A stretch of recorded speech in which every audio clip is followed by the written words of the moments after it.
Hello everyone and welcome to another FTB Unleashed Showcase video. That's right, this time I told you which version I'm using. I forgot to mention that in the previous videos. But anyways, today we're looking at a automatic thaumcraft crafting room. That's kind of a title, isn't it? But I'll just quickly explain the basic idea behind this monstrosity. In front of me you see all these jars wiggling around, and what they basically are doing is they are constantly filling up these 48 water jars with Essentia. And 48 is the amount of different aspects there are in thaumcraft. So basically I have all the aspects here in water jars around the crafting table. And what this allows me to do is craft any item in thaumcraft without me needing to throw any items into a cauldron. It will just be available. And why don't I just give you a quick demonstration of that? So I have my thaumcraft here, and I'm not going to spoil the guy too much. But I've just discovered a quick recipe where I need this table for, which is the wand of equal trade. And what this needs is 3 vis shards and 1 wand of the apprentice. So this is all stuff you know how to make without having to research. And you also need these 2 aspects you see in the bottom, which is permutatio and instrumentum. So these 2 things are usually the stuff where you need to throw in items into a cauldron for. But not today. We have made this overcomplicated setup, so we can just right click the table. I've put in a wand here for some V's.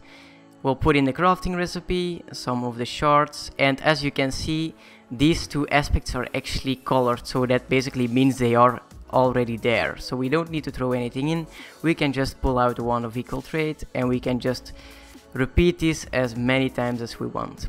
So I just crafted 7 wands of equal trades, and I could have crafted a lot more, but this is the whole concept and I hope you guys like it. Let's just go over the mechanics now.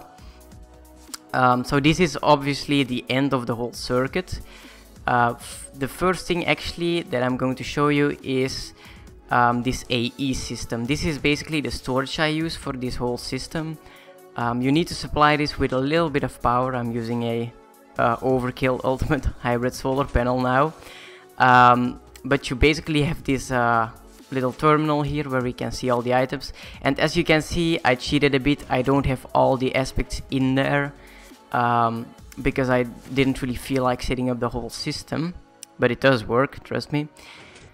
But basically we have some aspects here in Essentia bottles, I suppose. So what you need to supply this machine with is raw resources that have the aspects you need. For instance, I'm using flint here for the tool aspect, or whatever it's called, leaves for the leaf aspect, saplings for the tree aspect, magic wax for the magic aspect, and etc. So you need at least 48 items in here that you can constantly supply the machine with, because they are going to disappear. You ain't getting these back. It's turning them into aspects. So you also need to supply this with glass files, which are fairly cheap. Let's just look at the recipe: some clay and some glass, so no worries. And then you get in return all these Essentia bottles. So this is the storage system, and if you're a bit experienced with AE, this will be really easy to understand. If you are not, this will be a pain in the ass. But the storage system is basically connected to everything here, and the first thing it connects to is this system of item disposal. So these little redstone torches here are part of the AE network, so they can interact with this storage system. So what these torches basically do is they constantly monitor the amount of Essentia bottles that are in the system. So this one is doing the leaf one, the herba aspect, and it's saying when there is 64 of these Essentia bottles, then give a redstone signal. So let's just look in the system here, and there is actually 65 of them. So there's enough of these, so it's emitting a redstone signal. But for instance, for this one here, which is the Imperito aspect, it is on the same setting, but it is not emitting a redstone signal because we don't have 64 of the Essentia bottles. We only have 16. So that is the first part of this control circuit. Then you'll also notice these gray kind of weird looking things that are on top of the pipes, which are basically redstone wires that are freestanding, and they are the main control system of this. If you know the basic concept of thaumcraft, you will know that these cauldrons need a certain amount of time to boil again. And that time is basically controlled by this hopper clock here, some vanilla redstone, and it's just sending a quick pulse every, I don't know, let's see, it's sending a quick pulse every 11 items in this hopper clock. And yeah, it's just a 4-tick pulse, that's more than enough, and that is controlled by wireless redstone. Now it's going to get complicated. I color coded this, so this is basically going to send a signal over the red frequency, and let's just have a look where it ends up in. That is here. So here is the pulsar from the hopper clock, and it will basically deactivate this line of redstone quickly every 11 redstone items in the hopper clock. And what that does is activate these golden OR gate authority gates. These are set to redstone signal off, single energy pulse, and they are all 4 set to this, because the more you have, the more items it will pull, and if you have all 4, it will pull exactly 8 items, which is exactly what we need. And as you just saw, this flashed on for a moment. So every time that hopper clock pulses, these pipes are all going to pull items from this inventory here that is basically supplying it with items. And that is depending on whether this level emitter is activated or not. So these interfaces, ME interfaces, are basically a request system from the AE system, from the storage system. So I have this export config on 8 saplings, 8 magic wax, 8 propolis, and 2 iron ingots, which are all the exact amount of items I need for the aspects. And it's basically going to give me those items at all times in this exported item box. So it's like a delivery system. It's never going to give you more than 8, it's never going to give you less than 8, or it would have to run out like it did with propolis here, because there is none. So the good thing about this is we know it's exactly going to pull 8 items of magic wax, exactly going to pull 2 iron ingots, no more no less, and exactly 8 oak saplings. How do I do this? Well, I'm using emerald pipes, which are set up with a filter here. They all have a different item, so this one has saplings, this one has propolis, this one has iron ingots, and then the bottom one has the magic wax. So these emerald pipes will basically only pull the items you put in the filter. So they will all pull one of these exported items. And they are all set up with the same gate, so they all pull the same amount. Then when they pull it out every cycle, they will put it in this ender chest via this iron transfer pipe. As you can see, 2 iron ingots and 8 flint in there. And that ender chest goes to this one. So this is the same ender chest. And now comes in the orange part here. So that is the other half of the hopper clock, I suppose. So every half time it pulses this orange wireless redstone. That is this receiver here, which is controlling this authority gate. And why is it important, you ask? Well, the cauldron from thaumcraft can only handle one sort of item per cycle. Well, it can handle more, but then it's just going to waste and going to put flux in the atmosphere. So what we're doing here is we're only sending 1 item per cycle.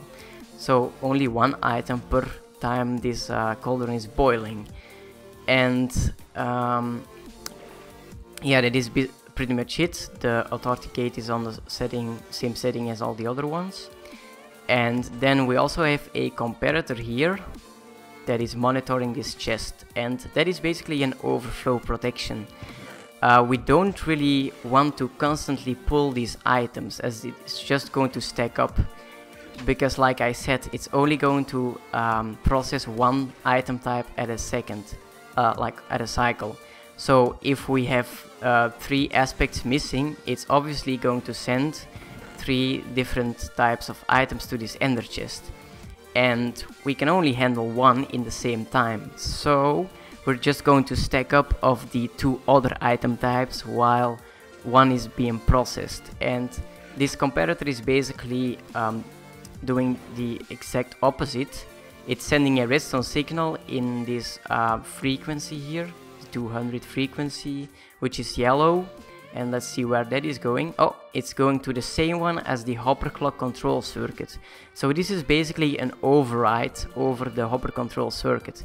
If there's items in this chest here, so items that are ready to go in the cauldron, this is going to tell the whole disposal system, wait, stop, we don't really have room for any more items, so just wait for a second. And it's just going to wait until this just runs out of items, as you can see, as it just pulled the last flint. And if we just look again, oh, there is the next batch of items. After they get dispensed in this cauldron, this one that it has run out, obviously, which will just refill, so you can see it in action. We'll right click the cauldron. Did I just... Okay, doesn't really seem to want to work. I think that is just a little bit too much junk in the cauldron, but yeah, there we go. So that one will right click the cauldron like that. If it's going to boil, you'll see. Choop. And as you can see, that just flashed for a moment. These alembics flashed, and that basically means that there's Essentia in these alembics. So that is the stuff we're collecting here, and the Essentia in the alembics here are being collected by these tallow golems that are holding the glass files, and they will empty the alembics. And because I have this certain item count, it will always be 8 or 16 Essentia of an item, which is either 1 or 2 filled files, so it's an exact amount, so it will never clog up. They are putting it inside this ME interface, so one of those again, which is also providing the golems with glass files, and they just put it in here, and it will automatically be sent into the storage system, so the same system as I showed before. And after that, the cycle is pretty much done. Then it just goes to these these automatic tables, I guess.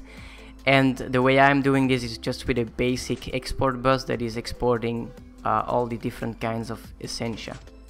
So that basically finishes up this whole showcase video.